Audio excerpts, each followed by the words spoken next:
With that, I would like to introduce our keynote speaker, Neha Rungta. I'm really excited to hear this talk.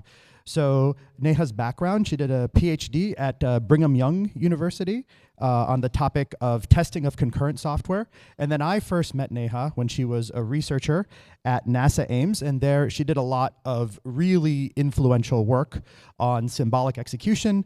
If you've heard of the Java Pathfinder platform, which have been used by hundreds and hundreds of researchers, Neha was heavily involved in the development of that platform. And very high stakes, right? We're talking about checking software running on spacecraft and this kind of thing.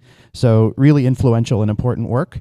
And then Neha went to Amazon, and there she and her team have just had an astounding impact. I think this is one of the best possible examples we can get of the real world impact that the work in our field of formal methods and programming languages can have in real world, just enormous scale scenarios.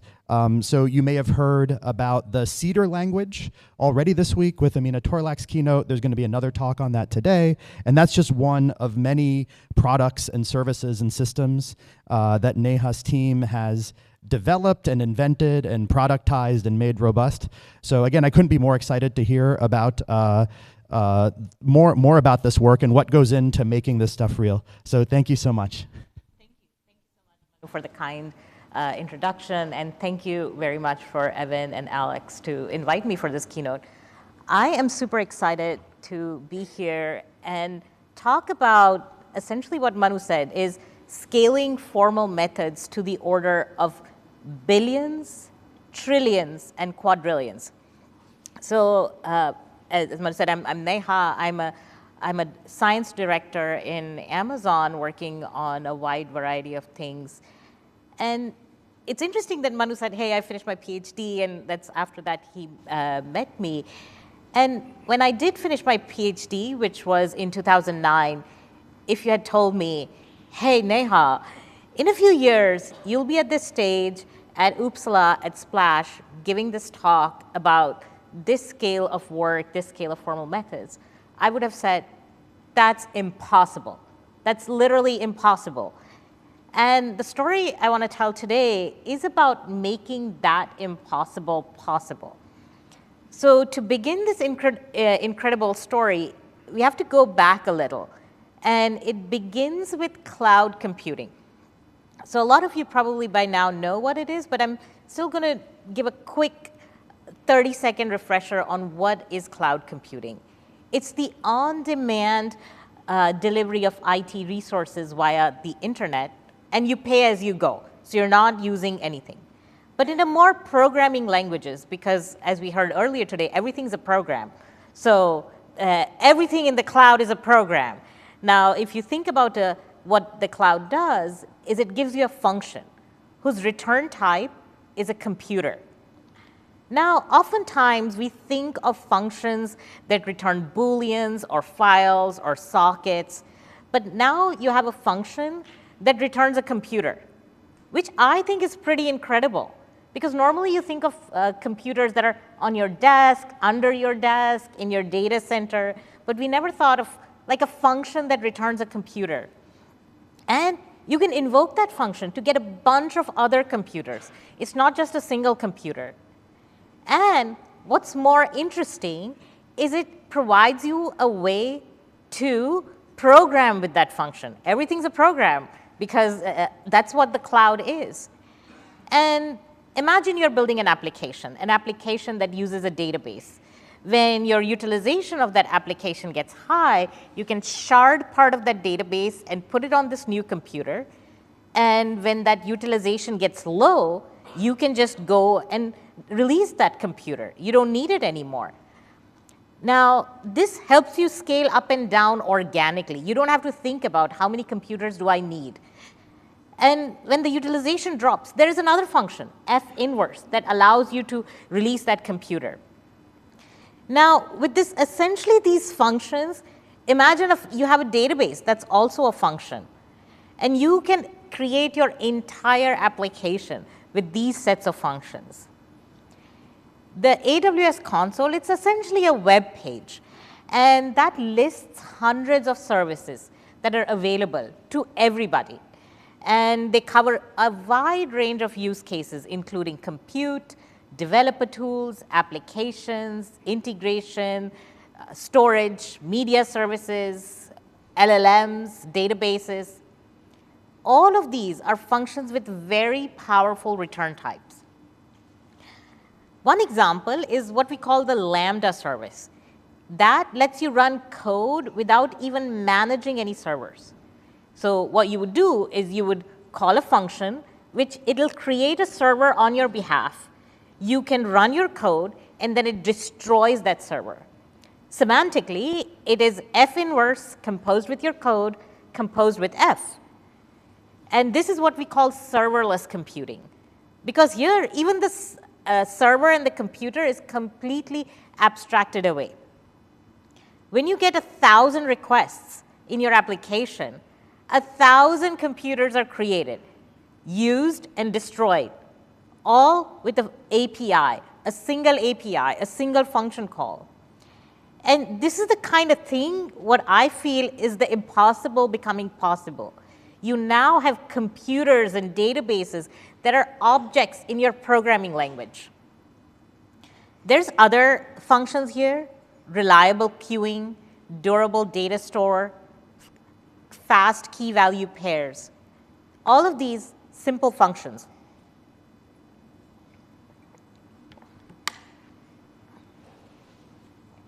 Who are using these functions?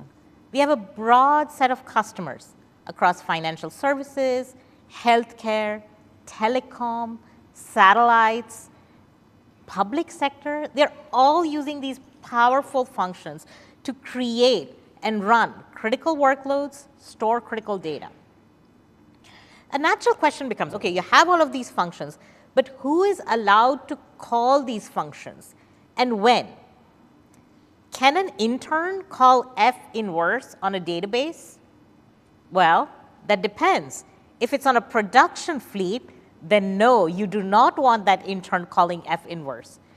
But if it's on their own development environment, they're kicking the tires, they're trying to figure out what they want to do, learn about the system, then absolutely, it's a great thing that they can call F inverse on their database. The AWS Identity and Access Management System, IAM, is a common policy language that allows users of these functions to define who has access to what. And with the same policy language, users can control access to all the functions in AWS. And that is the genesis of our story. AWS has millions of customers. Each of the customers have hundreds and thousands of policies. And that is why we have been able to scale formal methods, automated reasoning, to billions of SMT queries, to trillions of verified policy evaluation, and to over a quadrillion policy validation. Now, by providing analysis capabilities to the policies that the users are writing, we got to billions, not the TV show, but the number of SMT queries that we generate a day. As part of this journey, in 2022, I gave a keynote at CAB where we talked about generating 1 billion SMT queries a day. For that, we built a policy analysis tool to reason about the semantics of AWS access control. The tool called Zelkova would translate these policies into SMT formulas and then try to prove security properties. And a little bit on how this works, the details are, you can go, it's on YouTube, you can go watch the talk. But it uses a portfolio solving approach. So Zelkova calls a set of SMT solvers in the back end and returns the result when the first one comes back with an answer. It's a winner-take-all strategy. And this actually allowed us to leverage the diversity in the solvers that we have and quickly solve queries, because here we are doing it for safety critical systems. Now, with these use cases, we were at 1 billion SMT queries in 2022 when I gave that talk. And Manu quite aptly recognized when in my previous life in my research, a few hundred was a big deal, which was like, that was considered influential and considered a big deal. But now we got to 1 billion. And it seemed like, is this the limit of what we can do? In fact, after my CAV keynote, I got a question. What's left to do? Aren't we there? Aren't we at the epitome of what's possible? And at that moment, I knew, and I said to them, this is the beginning, not the end, which was a huge difference from when I'd finished my PhD, where I thought today was impossible. Now I know we are just getting started. And I hope by the end of this talk, I'm able to convince you that we are just getting started. I want to give a quick taste. I'm going to talk a lot about IAM policies today because that's the context of the work that I'm going to be presenting today. So here's what IAM policy looks like. It has an allow statement. It has a deny statement. And the basic semantics of the policy is that access is denied by default. If there's no policy, access is denied. Nothing can happen. To grant access, you have to have at least one allow statement. You actually have to say that Evan has access to this resource, an explicit allow statement. And there should be no explicit deny statement that matches it. You can say, oh, everybody at this conference has access to this, except we're not going to give Manu access because we don't trust him with the system. It may be very well be the case. So here's why an explicit deny statement could work out. I call it an expressive-ish enough language. That's my super technical term for it, because it has string matching operators with negation and wildcards. I know. It's starting to get you get the sense of why I'm calling it expressive-ish enough. So what does the policy do here? Here the policy states that users can perform all EC2 actions. EC2 is this computer service. It's the thing that gives you computers. When you call, there's multiple things you can do on it. You can run workloads. You can start things. So the policy is saying the user can perform all the actions for EC2, the service, but cannot start instances outside the US. So it means it cannot get a computer that is stored outside the US. And you can imagine there is a regulation where certain data, certain workloads have to stay within certain geographical boundaries for different reasons. And here's a way you could encode your requirements, your business needs into an access control policy language. And here is what the translation to SMT looks like. If you spend like a couple minutes, it's actually a very straightforward translation. The details here don't matter, but we define the variables that are found in the policy and are asserting that any request that matches the allow and does not match the condition for the deny statements. And you can then prove multiple things about this policy. So it looks straightforward, right? So how did we get to 1 billion SMT queries from this very straightforward encoding? It was the use cases. It's given that we have millions of AWS customers and hundreds and thousands of policies that each of these customers and each of these accounts are having, they wanted to have control and visibility. So now that the fact that your computer is not at your desk, not under your desk, or not within the physical confines of your data center, it's over the internet. You're calling functions to get access to it. So access controls become super important. And the variety of use cases were preventative, ensure no matter what, that the data store that has my data is not accessible to the internet. You don't want any arbitrary person being able to access my critical data. But they want it to be preventative. They never, ever want to create a resource that would grant such access. You want detective controls. Oh, something happened. I can look at that event and say, I don't think I want that to happen, but I want to be able to detect for anti-patterns to ever see in that large ecosystem did something bad happen. Then there is proactive. In a lot of development environment, you want to check for best practices before you deploy your access control policies, either in the CI/CD pipeline or in the versioning system. It's all within part of your development ecosystem. So you can, we published a paper for in 2018, I believe, in FMCAD about how we do the encoding for Zelkova. There are some interesting use cases because I said it's an expressive-ish enough language where getting the encoding right and getting it to scale, there's enough interesting things. One of the very first use cases we built was integrated Zelkova in a service called AWS Config, where we had the users building check built on top of Zelkova, and it wanted to do automatic detection of when you go from a version of a policy 1 to a version of a policy 2, did the permissions increase?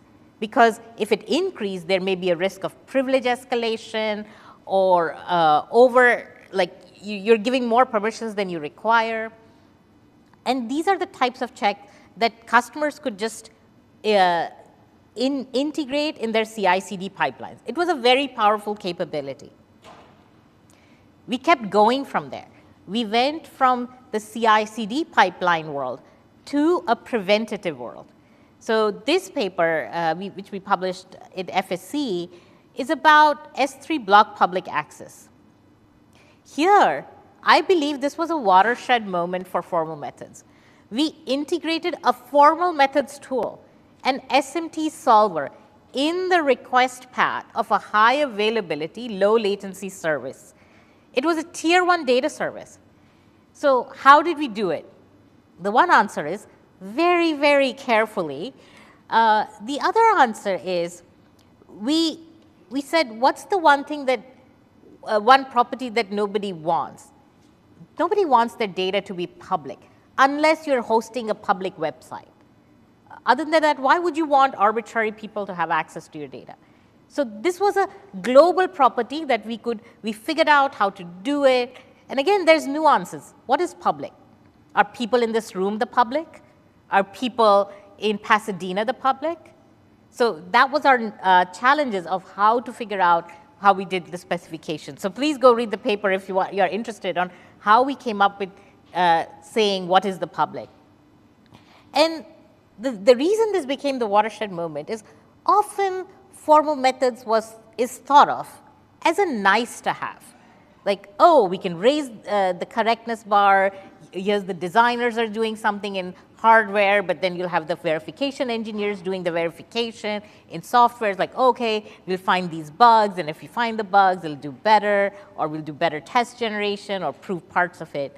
But here, this was integrated as a security guardrail in a core service. It was part of the computing fabric. It turned from a nice to have to a must have. It didn't depend on the 3 engineers who were going to work on it. Even if they left, the folks running the service were going to be like, okay, how do we find the next 3 people who are going to be able to run and maintain this? Because it's something that we're providing to customers. Now, as we went on, we said, okay, why is this so important? S3 is the data store service that we added it for, and it serves millions of customers for all sizes, industries, where they store, manage, analyze, protect large amounts of data. And it supports virtually all use cases: data lakes, cloud-native applications, Gen AI data, mobile application. And with this, we were able to provide the users the highest level of confidence in their security. Things we used to say for aerospace, things we used to say for embedded systems, things we used to say for safety critical systems was now part of the cloud computing fabric. Okay, we kept on going. This is one spec. What more can we do? At the end of 2019, we launched an AWS service called IAM Access Analyzer. And here, it uses predicate abstraction to help users that the access control. But it's not a single thing. One of the challenges we had faced was most use of tools, formal methods tool. A user has to put in a lot of work to figure out what's the specification. For block public access, we figured it out. We spent a ton of time to say, what's the specification, what is public, and then customers could just turn it on, one click. So it requires serious expertise, a lot of time, and often that becomes the blocker or the barrier to adoption of a formal methods tool. And so what we did with Access Analyzer is we moved away from it. The goal is the machine does all the work. The machine infers the specification, and then the user layers their intent on top of it. So the workflow here was this: users start with a service, they review their findings, and then they take action. And what's happening is the users are telling us their specification interactively. And this is a key part, by the way, to how we got to 1 billion as well. What happens when we generate a finding? When we say, if Bob has access to something within my account, okay, we'll go and analyze the policies in that account. It'll create a bunch of SMT queries to say, okay, yes, Bob has access, and Alex has access, and Alice has access. That happens. But it's not a static environment. Things are constantly changing. Developers are doing things, creating resources, creating policies. So based on those changes, there is a change event log that gets generated in this cloud environment. It's another function. It's a logging function. And based on that event, the analysis says, should I rerun? Because now, previously Bob used to have access, but now based on this event, Bob and Alice both might have access. So based on these change event, it runs the analysis again. So that leads to more SMT queries. These event logs can be a bit flaky, can sometimes get lost, sometimes get out of order.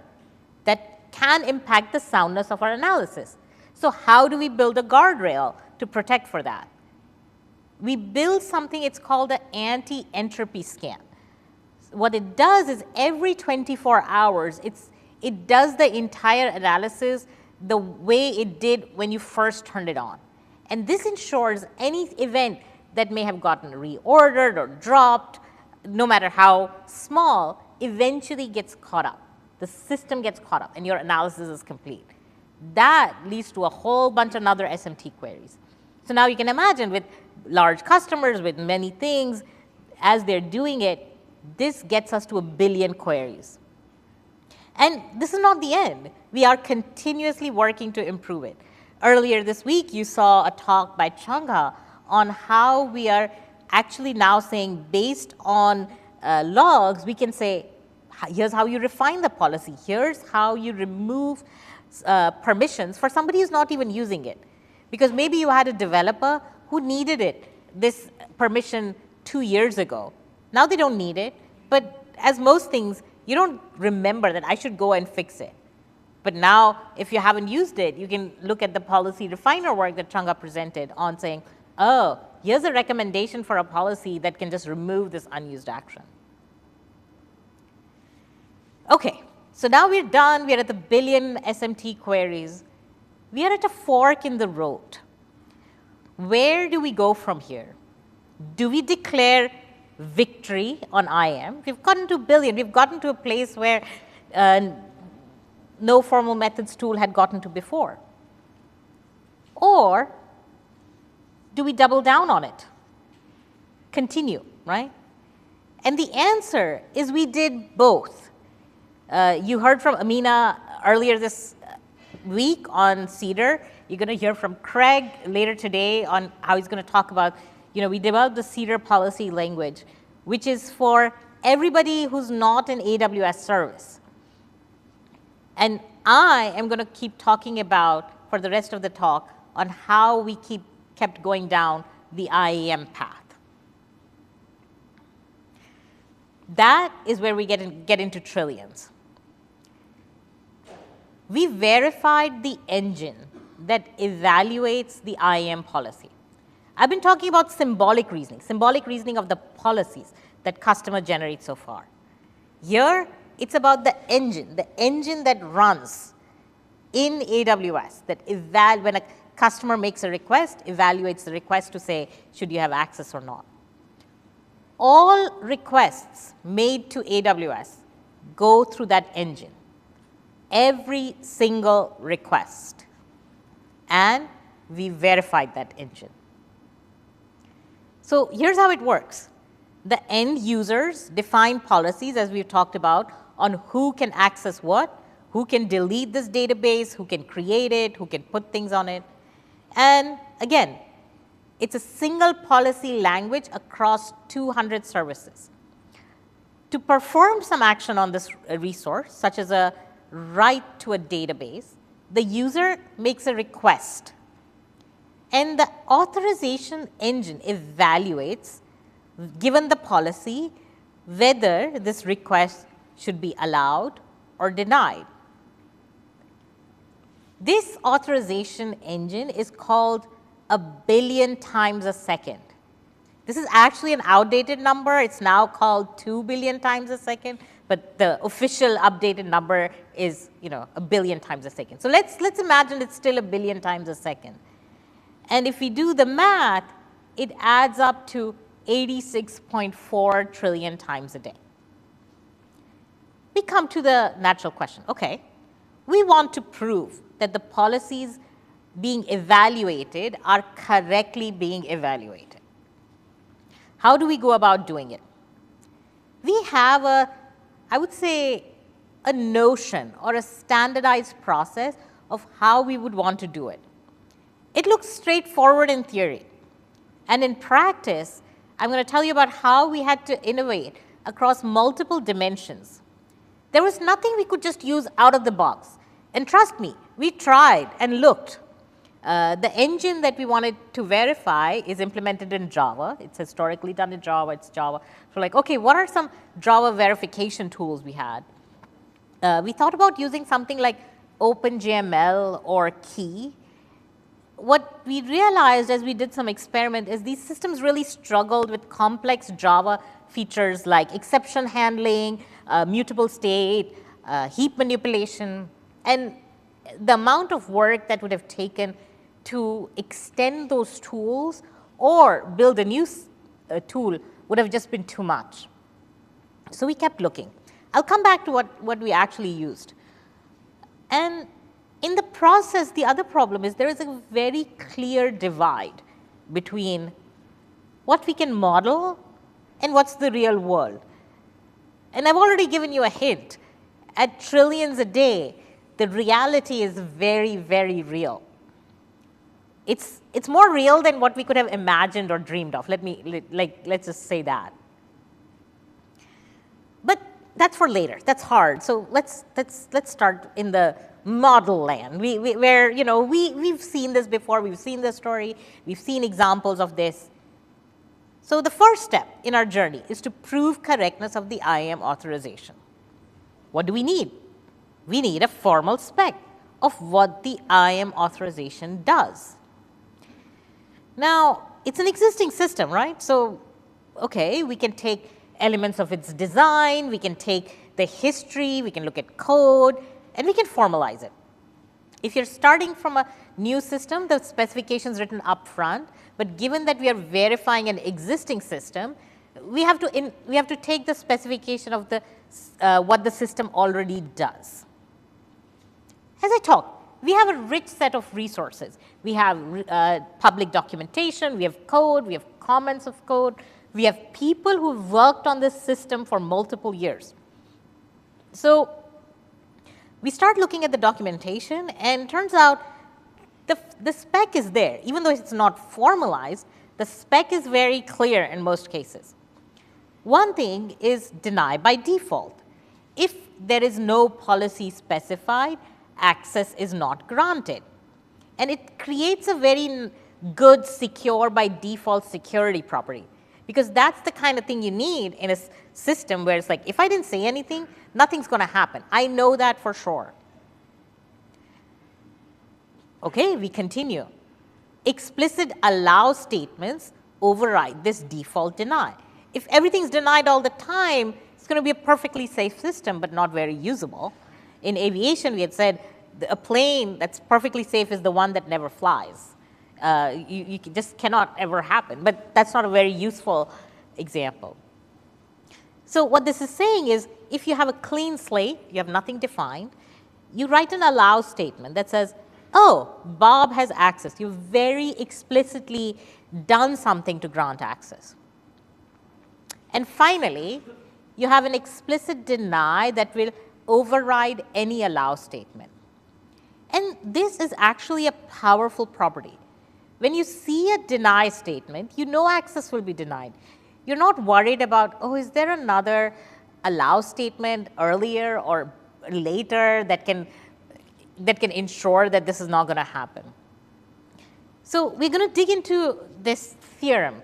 They didn't call it a theorem, but it is a theorem that deny trumps allow. If we write it out a little, it's saying for any policy set and request, if there is a statement S in policy P, that's effect is a deny, and the statement matches the request, then when you evaluate the request, access is denied. You could take that simple property that we saw, the one-liner, and write it in a pseudocode manner. Well, how did we implement the specification? We implemented the formal spec in Daphne. We chose Daphne because it came with a built-in verifier to define the specification, prove the theorems, and moreover, Daphne had very Java-like declarations. It had variable assignments, loops, classes, inheritance, and it also supported functional features like algebraic data types, mathematical sets, maps. And a way to think about Daphne specifications are, for any of you who are working in IFO, like code contracts in IFO, it's very similar to that. They have, it has pre and post conditions for your methods as well as your loops. And a Daphne verifier uses an SMT solver in the backend for proof obligations. And finally, Daphne can also compile the verified code into various target languages. So for all of these reasons, we were like, okay, we're going to go and use Daphne. So the way you would have it is in Daphne, you can write explicit lemma about which pre and post condition pairs represent an implication about the inputs. So we talked about, here's the policy at the request, and if the requires is this conditions clause, it says if, essentially it's the same thing that we said, if the policy P matches a statement in S where the effect is a deny and it matches, then the ensures clause says that when you evaluate the policy and the request, it's a deny. Simple enough lemma, right? Okay, but Daphne doesn't know what is evaluate. Okay, it doesn't know what evaluate is. We can tell. We can inform Daphne about what evaluate is. We can write a specification for evaluate. And I want you to forget about performance and efficiency for a little bit. We will come to it, I promise. But just imagine we are in a world where performance and efficiency doesn't matter. It does, but just not for the next 10 minutes. So the way we do is we write a Daphne function. And the keyword function tells Daphne that this is a specification. We give it a name. Evaluate seems perfectly fine. That's what we had called it in the other thing. It takes as arguments the policies and requests, and it gives an answer, the three things that we care about: allow, explicit deny, or an implicit deny. It searches through all the statements. If it finds a deny, explicit deny statement, then it returns explicit deny. If it didn't find the deny statement, it starts looking for allow statements. Does it match an allow statement? If it found an allow statement, then it returns. And if it's done, didn't find a deny or an allow statement, then it's implicitly denied. But there's more layers to the specification. So you can have an evaluate, which matches the deny statement, which will have a matching statement, which will have a condition. And a possible condition is string equals ignore case. So let's go through this whole cycle with one of the specs at the very bottom with the string equals ignore case. And for that, we need to look at the specification of case-insensitive string equality, or in other words, case-insensitive string equality. Now, the reason this is an important feature is because certain policy language features depend on it. The identifier for a subnet, which represent a range of IP addresses in your virtual network, is case insensitive. This virtual network is very similar to the type of networks that Todd was talking about earlier, but this is virtualized version of it. Todd was talking about real networks where the packets were passing through. Here, it's a software version. It's a virtualized version. And then we can also have things like tags that are added to resources. You can add a tag to a database that says production, and you can say anything tagged production, an intern cannot delete. That's how you can use these tags. And tags are also case insensitive. And they are implemented using the string equals ignore case operator. What does it mean? What does string equality mean in this case? So let's look at the documentation. It says exact matching, ignoring case. That sounds easy. We'll just ignore the case. So easy. What's the hard part? And I'll beat the dead horse a little bit. Here's how easy it is. Splash is splash. Splash is still splash. Splash continues to be splash. But splash is not oopsala. Okay? But life has a way of making things interesting. It always does. I can hear the Germans or the people who know Germans laughing at this. The letter on the one side you see is the German S, also known as a sharp S or the SZ. It's equal to SS when comparing things case insensitively. What makes it interesting is the sharp S is one character, but SS is 2 characters. That's not all. The Greeks have their own thing. The capital sigma is a different lowercase sigma if it's in the middle of the word or at the end of the word. Okay, you're thinking, why are we talking about this? Haven't we solved this problem already? Like, this is languages. We've been doing this way longer than computer science. You're right. We have. We have the Unicode standards. But I have good news and bad news. The good news is it does have all the answers. The bad news is it has all the answers. 1,140 pages of the answers. You can go to page 296, section 5.18.4, where there is a description of caseless matching. And it describes it in doing it in terms of something called case folding. Intuitively, you can think of it as lowercasing, but a few small deviations to make it work right for caseless matching. Now, there's about 300 out of 150,000 characters that are different for their lowercase. Okay, now we know what to do. Let's go back to Daphne and write the Daphne specification for string equals ignore case using that Unicode spec. The Unicode spec tells us to do it using case folding, and we can go read the documentation and then write that logic in Daphne. Okay, but how do we know we got it right? We can go read it, we can go write it. We are a human writing a spec, and we can make a mistake in writing and understanding. Generative AI is all the rage. You can have your favorite LLM generate the spec, but that may hallucinate. So how do we know the specification is right? we go to our next version in this next phase in our cycle. We prove theorems about the spec. We prove that we actually got it right. And this is not the most easy step anyways. This also requires understanding of the types of things you'd want to prove, the types of things that actually make sense proving it. So we think hard and come up with a list of things we want to prove.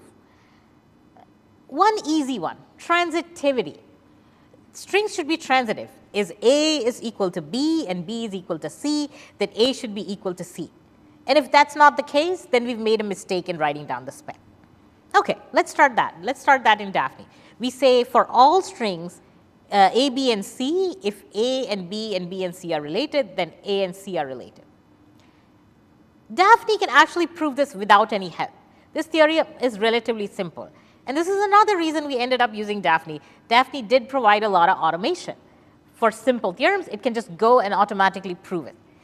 You can think of this as a basic sanity check. I call it a unit test. This is the unit test of whether our spec is correct or not. And the more automation you have, the better, because remember, this is like the tiny leaf of this bigger authorization program that we need to prove, algorithm that we need to prove. So what else?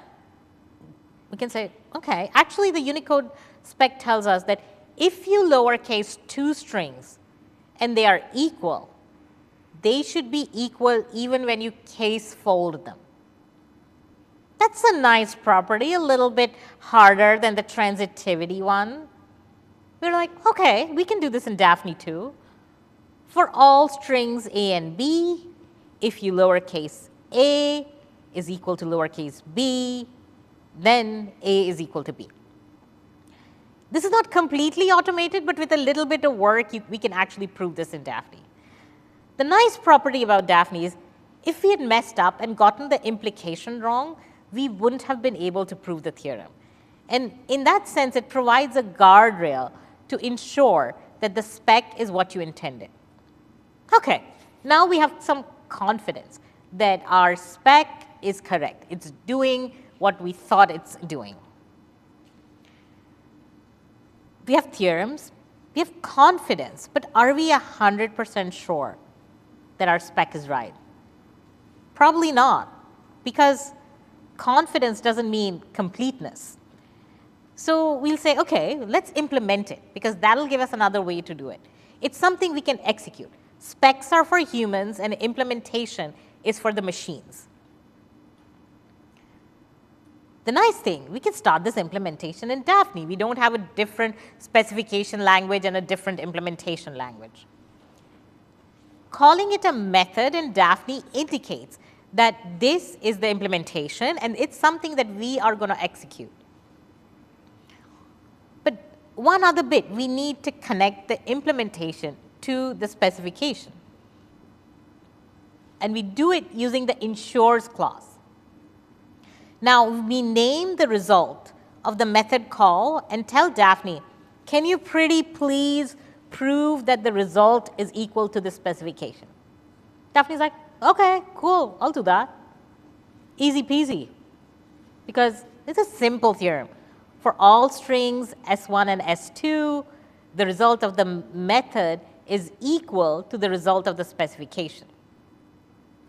The reason Daphne has no trouble proving this is because they're literally identical. And remember the time I said, like, let's not talk about performance, but now we're going to talk about performance. We cannot run this implementation on an engine that's called trillions of times a day. The trillions kind of makes performance important. So what do we know? We know most strings in the world are not equal. Splash and oopsla are not equal. If you take two random strings in the world, they're not going to be equal. So what the current implementation is doing is it takes one string, makes a copy, takes the other string, makes a copy, then starts to look at the first character. It's like, oh, the string splash, S, is not equal to the first character of the string oopsla. This is very expensive. Your garbage collector will have to come, run on, and like take care of all these things, all the allocations you made. So so frivolous of us to make all of those allocations. But that was an opening salvo. Clearly, we can do better. We're smart people. We don't need to allocate both strings. Let's just walk the string character by character. Let's try and see what happens. And we have the ensures clause watching our every step, making sure that we don't make a mistake. We're starting on round 2. We say, let's check if the lengths are not the same. If they're not the same, we'll return false. If the lengths are the same, let's start walking character by character. If they differ only in the interesting characters, then we case fold. And if not, we've made it all the way, they're equal. This is great, simple, fast. Not quite. Daphne won't come out and tell you what went wrong, just so you know. But you can dig into the proof a little bit, and it's because of that case folding, certain characters can lead to different lengths. But the nice thing is Daphne tells you, look, your algorithm doesn't work. This implementation doesn't actually work. We're not people to give up. We'll keep. Let's try another implementation. We'll improve the previous one, and we'll have our friendly neighborhood Daphne ensures clause keeping an eye on our every move. The Unicode standard says only 300 characters out of 150,000 need special attention. So let's look for those first. We can walk both strings to see if we see something out of the ordinary. If we encounter one of the 300, then we do the slow implementation with all the allocation and everything, and the fast one on all the others. Daphne's like, great job, you got it right. And the question is, are we done? Can we do better?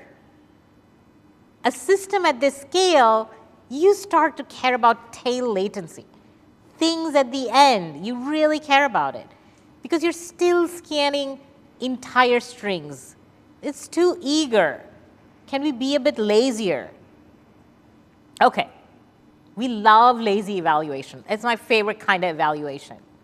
So let's lazily look for unusual characters. We're going to use a pointer, but remember we allow for strings of different lengths to be equal. And we want to be a good citizen, not overrun the lists.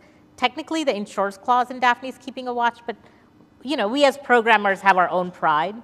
So we find the list with the smaller length.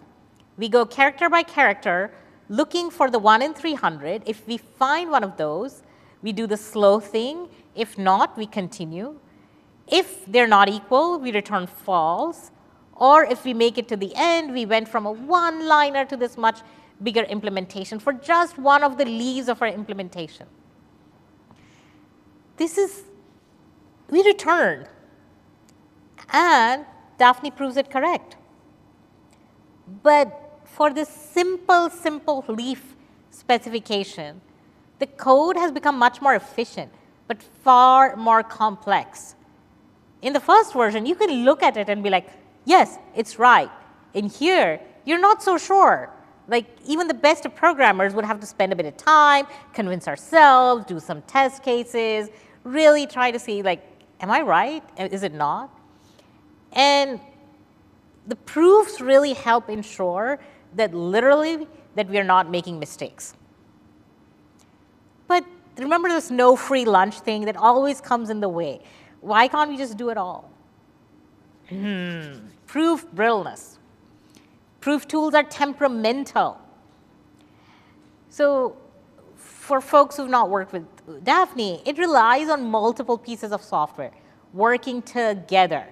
The Daphne implementation consists of a large collection of axioms about the behaviors of the data structures like sequences and arrays, a compiler to the Boogie intermediate language. It uses the Boogie implementation and then uses Boogie lib to SMT. And it relies on Z3, the Z3 SMT solver to discharge each verification condition. For anybody who's worked with any of these tools, no changes to any software artifacts can change how much verification effort it requires. And it's hard to predict whether each verification run will succeed within a reasonable amount of allocated time. And it can happen due to many things. Random search choices in Z3 during proof search, or whether you can have some naming differences of how your SMT lib file was generated. And even if you're not changing the Daphne program, a syntactic change to your Daphne program can impact massively the resource requirements of a seemingly unrelated changes to the program. I've seen it happen even if it's a semantically like no-op. Like you change something that's just a syntactic change, but not a semantic change, the resource counts can go up through the roof. We call this proof brittleness. Now, the reason this is important is in our system, proofs are not a one-off thing. You're not like, oh, I went there and did this proof and now we're done. No, it's a continuous evolving thing. It's an organism. It has to live and breathe and requires feed and caring. It has to be maintained and updated. So one of the things we had to do, this innovation we had to do was provide a way to control brittleness. And we did this by using the resource count provided by the solver. In principle, proof brittleness can be avoided by what we call a verification resource conscious style of programming. Like if you're a programmer and you do something, you're very aware of the complexity of the algorithm that you're writing. You're very aware. You have your big O notation going in your head. And it's the same thing here. You need to have a resource count in your head when you're developing the proofs. So we identified a system of using Daphne, which we call Daphne 64. It carefully avoids Daphne features that result in brittle verification conditions. And we had to rewrite large parts of our Daphne code to follow this style, because upgrading to Daphne would take days, or making a simple change would suddenly cause proof tools to time out, huge things. So this was a key thing we had to do. So like, how do we ensure that with every change, our proofs are not timing out? And after that, we realized our rewritten code required massively fewer resources and a much more stable behavior with updates. Okay, now that we have a verified implementation, can we just go ahead and run it? Not quite. We cannot take the Daphne code and just run it. This is an authorization system that runs across 1 million hosts in AWS, across all AWS services, called trillions of times a day. And this engine lives in an ecosystem of other dependencies, other tools, other libraries. And Java is actually very widely used at Amazon for a lot of things. And for us, we can't say, oh, go change your complete runtime and now use the Daphne runtime, because that's going to give you what? That would be a 10-year migration if we had to say we had to do it. So that was just not feasible. So based on that, we decided to generate Java code from our Daphne model. And if you remember earlier, I said, okay, Daphne does generate code that can be run on multiple target environments. So how did we do? So for that, we had to know, what are our requirements? What do we want from a compiler? We want it to be fast, and we want it to be correct. Okay, that's good, but what else did we want?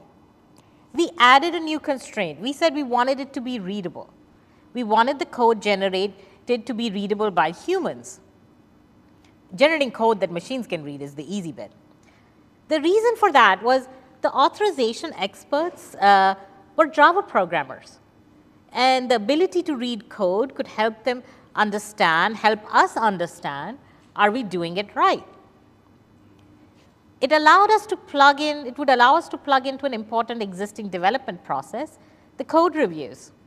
Now, as I said, the authorization experts are not Daphne programmers, So for them to just learn the logic, learn Daphne, would have taken a long amount of time. The ramp would have become a bottleneck. So generating idiomatic code, what I call is like not just readable. Humans are resilient. We can read, if you're John Reger, you can read LLVM code in your sleep, but part of it is, can you generate idiomatic code? Debugging was another reason. Readability becomes very helpful for debuggability. If you're seeing unexpected behavior in the generated code, you can step through the code, and then you know whether it's assembly versus a higher level language. It's much easier to debug code that is readable. So the built-in Daphne compiler met the first two requirements, fast and correct. With the readability, it was not even in the race. And as we were starting to look for, you can look at here the output generated by the Daphne compiler. You don't have to understand the specifics here, but it translates types of things that are non-ideal when you're interfacing with other code. So here, rather than a Daphne sequence of code point, which is what the compiler generates, it would have been great to have a string here. People understand strings. Another small piece of Daphne code that calculates the smallest length of two lists. The Java code that we want to generate, that we want it to look like, is this, but the Java code that generates is this. So we created a custom compiler for a subset of Daphne that generates idiomatic readable code. Now, there's certain limitations to this. We don't do it for all of Daphne. It's a very curated set of Daphne where some restrictions are the result typed expressions are restricted to either a return position or the pattern matching position. And this allowed us to mimic the Java's behavior on exception handling and try-catch constructs. We do it with 30 self-contained type-preserving transformation passes. So things like shortening the identifier paths allowed us to, again, create more idiomatic Java code rather than just saying it is Java code that runs. Now, this is the output that our Daphne Lite compiler generates for Java. You see Daphne, and then you see the Java.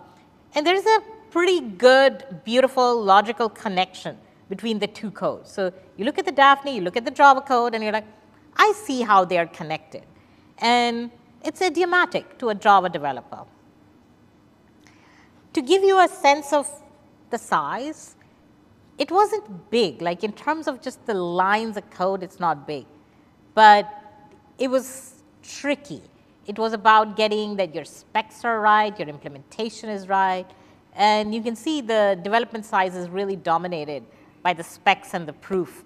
The actual engine, both on the Daphne side and the generated Java side, is pretty small. So after all of this, you're coming up with an artifact that is very manageable. It's very maintainable. Okay, we have an executable spec, but we got to validate it.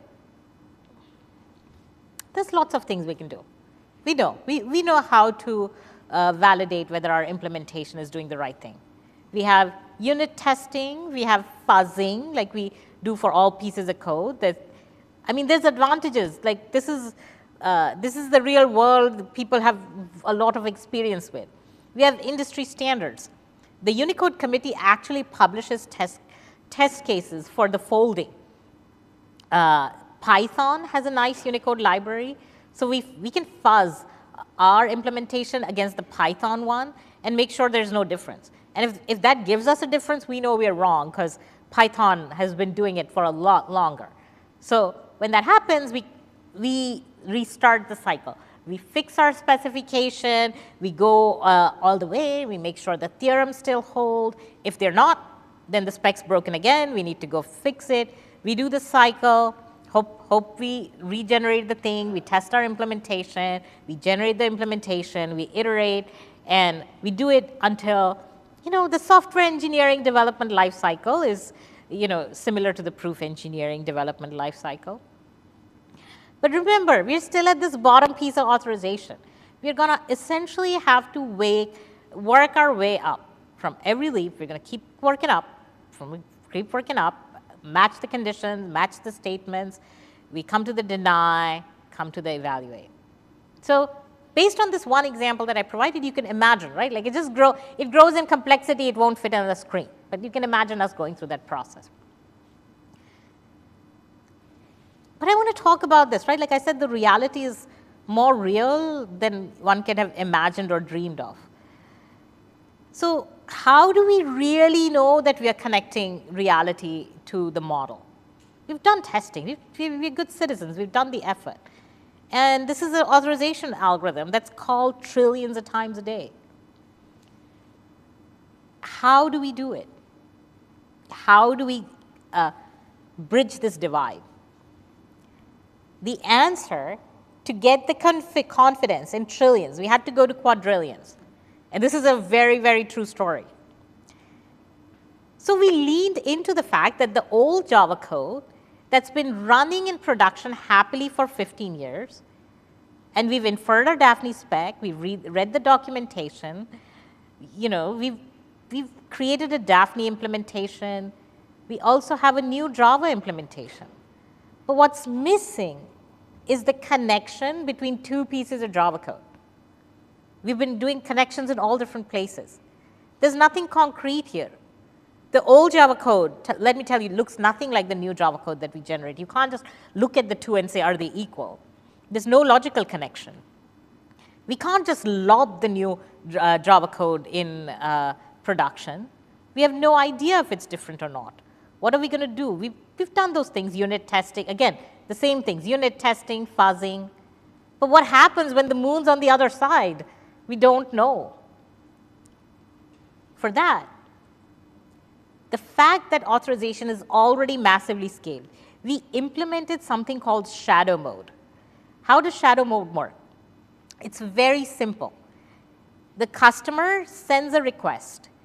You run the old engine, the existing one that's been running for 15 years, and you send back the answer.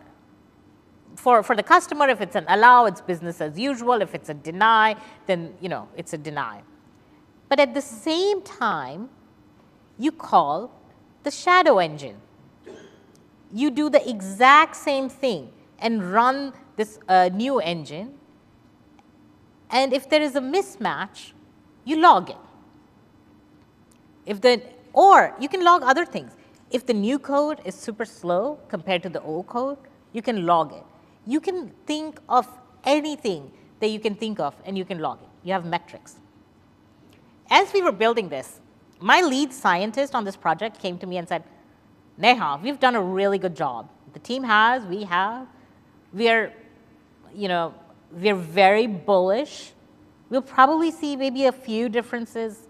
It's a big system, so maybe 100 a day, but we've done a good job.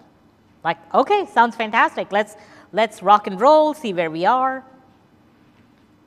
And we did. There's around 100 million mismatches per day. Now, you can be like, oh my gosh, this is surprising. Wow, that's a large number. But think of the percentage. It's a very small percentage at this scale. So how do you debug 100 million mismatches? Well, in the same way you would debug 10 mismatches. You go look at them one by one and figure out what the difference is, knock one by one. And the hypothesis is if you find one, you're going to eliminate a class of mismatches. It's not like you have 100 million unique mismatches. I want to give you a taste of a mismatch that we found. The shadow mode, this is something the shadow mode found that we didn't find any other way. So there is a notion of time in IAM policies. It can allow you to say, I only want to grant access to the UPSLA attendees for this amount of time. So it has this notion of time. You can write down the date and time. It even goes down to the milliseconds. And the standard actually even allows for microseconds. But there are two different formats of times. You have epoch time, which is second, which we used till 1970. But you have the ISO 8601, which is the time standard. And there's one thing interesting here is if this is the kind of code we have, it's abstracted away, but this is the type of time handling. There were some data types that were millisecond precision, some that were second, some that were Unix or epoch, and there was numbers that nobody in the team could keep their head straight about what is it and what's a safe assumption or not. And one of the notions, like the science, like, can we just simplify it? Can we just make it all seconds? Because one of the things is IAM is a large distributed system in the back end. When a customer creates a policy, it takes a while for it to propagate along the control plane, get copied along all the different hosts. So that takes a few seconds. It's not instantaneous. Now, clearly, there's something wrong with our assumptions because I'm telling you the story, which means there was a bug. The idea was there's something called session policies that get inserted in credentials. And what customers were doing was using that feature to test the date time. What they would do is create a policy and say, half a second later, deny me access. Then try and test it whether access was really denied. It was no real world use case, but it were just test cases that a bunch of customers had turned on. And that led to mismatches. Okay, great, we found it. But remember, we added the millisecond back, fixed the spec, reproved the theorem, fixed the implementation to match the spec, run the compiler, create the shadow, you see that process, and then we're ready to hit the road again. Okay, good news. We got lower, but it's not there yet. Now you can see a ramp up time. Like you see, like there's a ramp up time and then it stabilizes. That's because this algorithm's getting pushed to 1 million hosts across. So the deployment itself takes time. So as the engines are picking up the deployment, you start to see it. We found we kept finding the problems, right? Like month after one, we kept ratcheting it down. There was a Unicode problem, a couple other problems. But you know, the process is long because the whole cycle has to repeat. And it took us a quadrillion samples to get there. It took us a quadrillion samples to say, are we the same? Are we there yet? And for me, this was the hardest and the most unknown part of the project. This is what I mean by saying reality was more real than anything I had imagined or dreamed or considered. And then we were even more cautious. We didn't want to just make the production engine the next engine. So we said, let's swap the shadow and the production. Maybe if we had run it longer, we would have found, but so we said, to be safe, we're going to do it. And then that was it. The new verified engine was the new production engine. And the reality changed from the old Java engine to the new Java engine. And so if you're like you can argue, you did all this work, all of this, for what? You're just essentially running the same logic. There's not much gained out of it, but there is. Now that we have a specification, and if we want to change something, we can have a new specification. We can connect those things with proof. And instead of just relying on code and fuzzing and shadow mode, we can prove the things about the two specification. And it means that the next reality, we will not need a quadrillion samples to deploy the next reality. As we move forward, we truly believe it opens a whole options. Like when I said we are getting started, like I truly believe that. This work was for us to get started on the innovation that we can do in this space. It allows us to be more nimble. Now, before I end, I want to talk a couple minutes about performance. We made a big deal, right? Like, oh, these versions, this string equals matcher. Does it have any impact? Did that have any impact? The other question is, how was the overall performance impact? And when we started, this is the pre-deployment graphs. The top one is the P99.9, which means it's the 0.1% slowest request that you see in the system. So you can see there's a lot of variance and, in there. And so we said, okay, we even had a chat with a bunch of principal engineers who had been working on the system for a long time. It's like, what is acceptable? Like, maybe we'll give you this fancy new formally verified tool. What's acceptable in a potential slowdown? And we never wrote this down on paper, but colloquially, they're like, okay, if you're 5% slower, that's fine. Try to keep it below 10%. If it's over 10, we got to talk. I'm like, okay, that sounds reasonable. So we deployed it. And here's all that garbage collection you're seeing. So that's the first answer, that your string matching matters.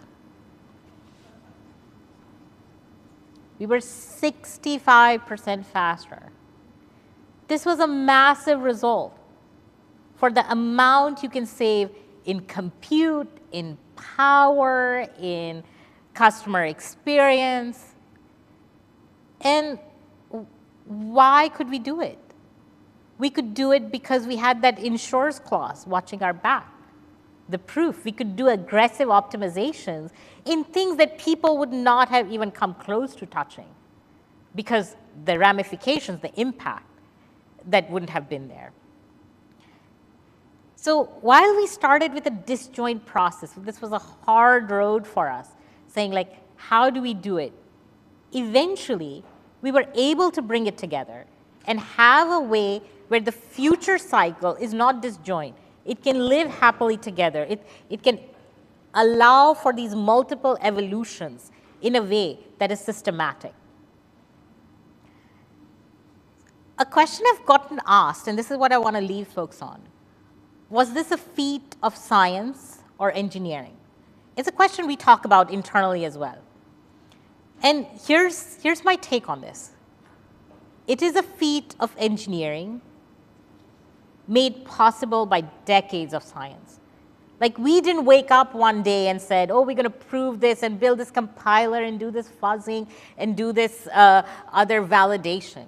This was it. This was like years and decades of the research folks have done in this room and others in our area across programming languages, verification, testing, software engineering that I believe has made this possible. So that's what made it possible. It made it possible to do these billion SMT queries a day. It made it possible to verify trillions of evaluations a day, the quadrillions sample. And for what's next, you know, come join AWS and find out. We are hiring for internships in 2025. We are hiring, there's multiple teams that are hiring full-time positions starting yesterday. And come make history with us. Thank you again for the kind invitation for giving this talk, and thank you all for listening.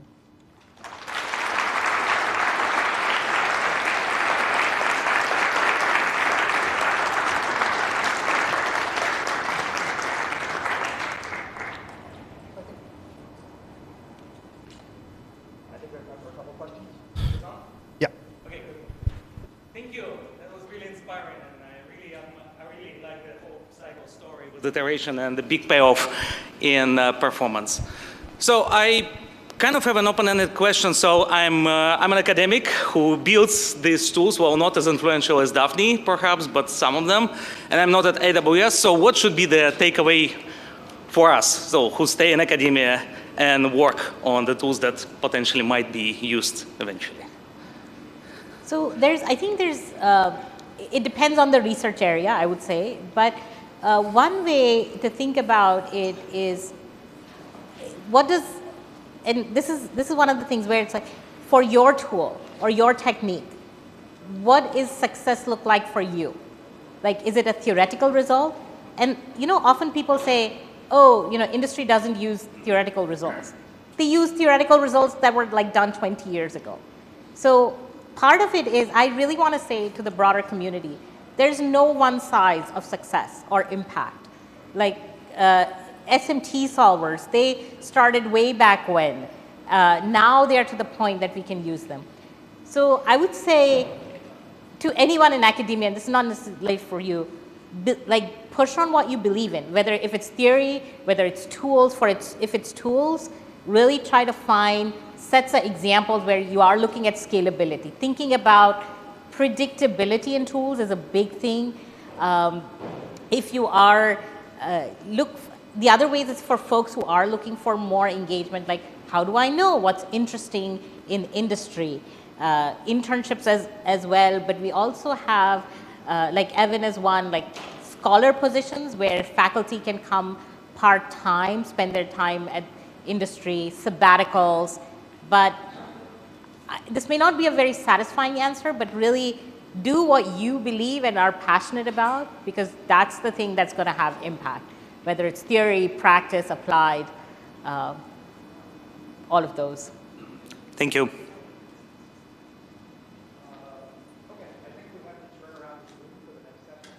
Neha is happy Yeah, to answer more questions in the break. Let's thank the speaker again for a great talk.